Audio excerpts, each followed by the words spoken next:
Well, hello, Passion Life family. I've been back from Africa for about 1 week now, and I thought that I would give you an update on this recent trip to Africa. But before I jump into that, I want to tell you that since I've been home, I was reading in my personal quiet time from 2 Corinthians. And I came upon this passage in 2 Corinthians chapter 7 and verse 5. It says this: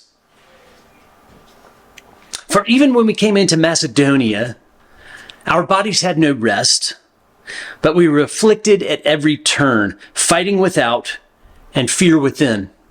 And when I read those words, I was reminded of the fact that it was Macedonia that he was called to, Paul and his friends were called to in Acts chapter 16. Now, listen to these words from Acts chapter 16, beginning in verse 6 and going through the 10th verse. "And they went through the region of Phrygia and Galatia, having been forbidden by the Holy Spirit to speak the word in Asia. And when they had come up to Mysia, they attempted to go into Bithynia, but the Spirit of Jesus did not allow them. So, passing by Mysia, they went down to Troas, and a vision appeared to Paul in the night. A man of Macedonia was standing there, urging him and saying, 'Come over to Macedonia and help us.' And when Paul had seen the vision, immediately we sought to go on into Macedonia, concluding that God had called us to preach the gospel to them." I read those two scriptures together to point out that they were forbidden from going into Asia, and they were not allowed to go into Bithynia, but they were called by a specific vision into Macedonia. And when they got there, 2 Corinthians reminds us that they kind of got their butts kicked. It was not an easy time. It was not cupcakes and tulips going into Macedonia. They had extreme hardship. There were all kinds of things that happened, from being jailed in Philippi and different things that happened during that particular missionary journey of Paul. And yet it was the Lord's will.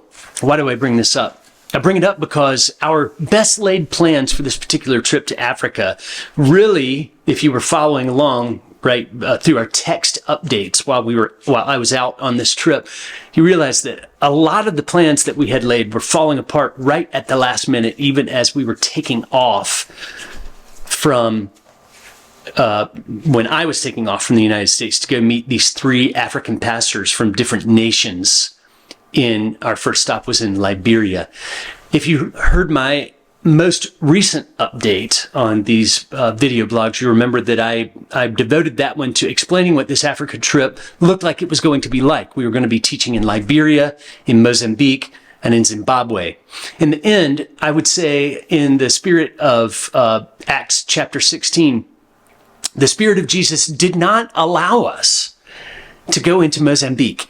Mozambique right now is experiencing a lot of hardship, a lot of unrest because of an incoming administration that had dubious results from an election, some popularity, some unpopularity. People in Mozambique are actually dying in the streets. Many people who live there are fleeing the country. The United States government has Mozambique on a high cautionary list of countries that you might want to reconsider going to.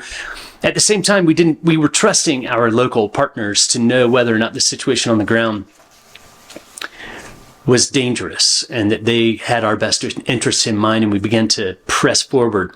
However, 2 of the 3 pastors that I was traveling with from various countries, especially the one from Uganda and the one from Liberia, repeatedly had their visas into Mozambique denied. And this was all happening even as I was in the air on my way over to Africa. So they kept reapplying in different ways, and they kept getting denied. And the Mozambique government would say, if you would have a hotel that you don't pay when you get there, but we can see that you've prepaid it, then we will know that you're serious about going, and we'll reconsider your visa application. And so we canceled our reservations, and we made new hotel reservations that were non-refundable and paid up front. And they kept getting their visas denied again and again and again. And at one point, we finally had to admit that it seemed like the Spirit of Jesus was just not allowing us to go into Mozambique at this time. We want to go to Mozambique. Our plan is to fulfill our commitment to the local pastors who were helping us to organize in Mozambique, and we hope to go back there when the situation settles and when the Spirit of God allows us to get into Mozambique. But it made us pivot. We had to be quick on our feet. We added trainings in Zimbabwe, and I will explain in just a moment why that was a particular blessing to us in the end that we could not have foreseen. There were other great obstacles that were happening as from the time I checked in for my first flight in Raleigh, North Carolina, there was maintenance on the plane and they were rescheduling my whole route to get into Mozambique. I got to Casablanca, Morocco and missed a connection and had to stay overnight and buy a new ticket. And the original ticket was lost by the providence of God. The original flight was also canceled. So that one was reimbursed, even though it was non-refundable. But there were other things that happened. One of our pastors was not allowed to get out of Uganda. Our best thinking is that the Ugandan airport officials were looking for some sort of bribe to allow him to get out. He missed his flight, lost his ticket, non-refundable. We bought him a second one to Liberia.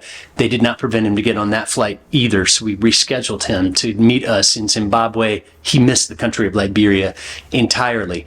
This had me thinking at one point, God, have we messed up? Have we missed your plan in some way for what you wanted us to do on this Africa trip? Or is it just that this is missions and you're looking for us to persevere and to push through and to trust you in faith, to open doors and close doors as you see in your providence and your sovereignty to do? We decided to press forward, and the Lord richly blessed this trip to Africa. We met up with two of the pastors in Liberia and had wonderful days of teaching in Liberia together. Then we met up with our third pastor when we got to Zimbabwe, and we traveled to 3 cities in Zimbabwe that were a tremendous success. We were working with one particular denomination. One of the cities that we added in Zimbabwe was the hometown of the incoming president of the denomination that we were working with. So in other words, we were not originally scheduled to teach in this city. We ended up rescheduling and teaching in this city.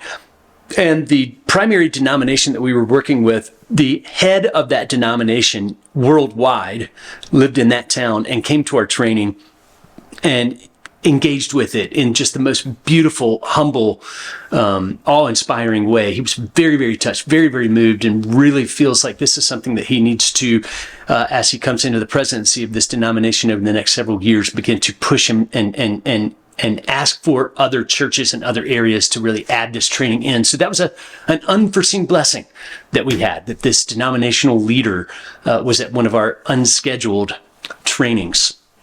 And if I could go back and reiterate, it was really, for me, it was not really the trainings of as many people as we could possibly train that I was interested in on this particular trip to Africa. But we had 3 guys who had self-identified as very, very astute at teaching, theological teaching, very, very passionate for pro-life work. And my primary reason for going to Africa was to mentor and disciple these 3 guys specifically in the teaching of the 4 questions training, which is our Passion Life training. In that way, not only do I reproduce myself into them and they can move around in Africa much more inexpensively and much more without as much hassle as I can, but they'll be received better by African Christians, having the word spoken to them from an African pastor rather than from some foreign guy who may or may not in their minds be able to relate to their particular circumstances in Africa where they live. It's a great blessing when the Africans are teaching in place of me. And by the time I left, these 3 African guys had been completely transformed into feeling very, very, very empowered to preach the 4 questions and to teach the 4 questions in a very, very convincing and very theologically sound way. I was extraordinarily pleased. In closing this particular video, I want to answer a question that our video team, who's a subcontracted partners that we work with here at Passion Life, they're always reminding me, make sure that you have a point. Make sure that you have something that you're asking or something that you really want to get across so that people can take something from this particular video installation with them. And here is the thing that I really wanted to focus on today to share with you as a takeaway. We lost some money on this trip. And it wasn't a little bit of money. It was actually a fairly significant chunk of change. It was upwards of $2,500 that were completely lost to us. It wasn't because of poor planning. It was because of circumstances beyond our control that began to develop from the time that this trip started. I deplore that because as a minister of the gospel and as a leader in the Passion Life organization, I feel extraordinarily responsible to you and to God for how we spend our funds. And when money is lost and can't be recovered, you can wave it off and say, hey, it's God owns the cattle on 1,000 hills, and it's a beautiful thing. But I just do want to communicate to you that we lost some of your money. Or we lost some of our money, I should say, because I am with you in being a financial supporter of the work of Passion Life. Some of our money that we work hard to earn and give and sacrifice to the work of Passion Life was lost, and I deplore that. And if you could take anything away from this particular recording, aside from the joys of overcoming the challenges in Africa and praying for these 3 pastors from Kenya, Liberia, and Uganda that I was traveling with and teaching with, take away this. We take very seriously your financial partnership here at Passion Life. We take it extraordinarily seriously. It's a burden that we carry when we put money in our pocket that we know has been money that many of you have worked for and sacrificed for. We take it seriously when that money is lost. So I don't necessarily feel that I should apologize because I really feel like these circumstances were out of our control and it was just something that the Lord was doing. But I want you to know we value your partnership. We value your sacrifice.